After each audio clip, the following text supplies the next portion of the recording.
كديري مروزيه وما كتجيكش كيف بغيتي، جربي طريقتي اليوم، اكيد غادي تعجبك وغادي تخليها معتمده عندك. بقي معايا في الطريقه والمقادير في هذا الفيديو. انا اختاريت هنا اللحم من العنقره، تقدروا تختاروا اي بلاصه من اللحم الحولي. عندنا الملح، عندنا الخرقوم البلدي، عندنا معلقه كبيره ديال لقامه المروزيه، عندنا البزار، سكينجبير، ثومه والسمن، وعندنا هنا كاس صغير انا رقدت فيه زعفران شعره. غادي نضيفوا كاع العطريه في هذا الاناء.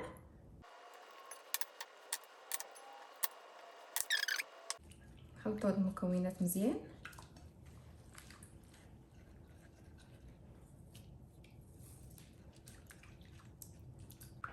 نبداو نرقدوا فيه اللحم ديالنا على هذا الشكل.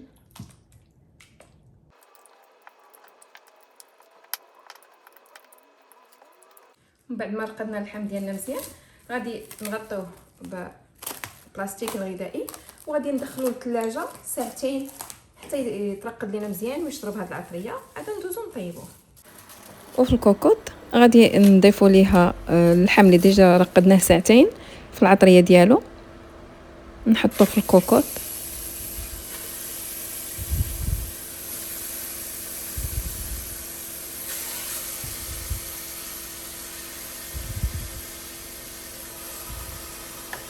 وغادي نضيفوا عليه كاس صغير مع مرش مخلط ما بين زيت المائده وزيت الزيتون، معلقه صغيره ديال القرفه،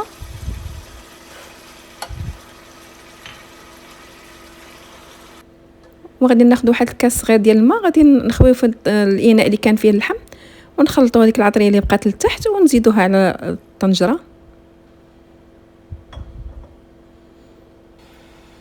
ونخلطوه واحد التخليطه غير خفيفه، وغادي نسدوا عليه الكوكوط ونخليوه حتى يطيب مزيان اللحم.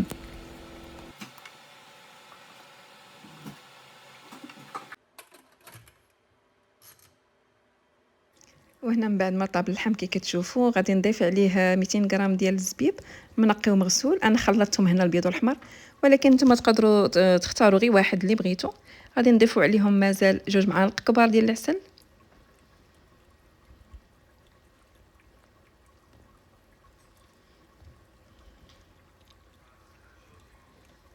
وغادي نحركوا هاد الطنجره واحد التحريكه شويه.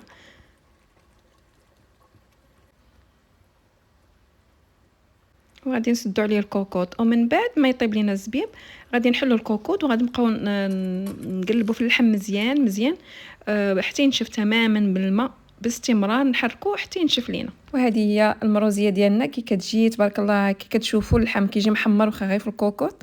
انا زينتها باللوز مسلوق ومقلي، اللحم كيجي رطب وكيجي معسل وحلو. يا سلام، كاع الناس اللي تغداو معايا بها عجباتهم. نتمنى حتى نتوما تعجبكم، والى اللقاء في وصفه جديده وفيديو جديد.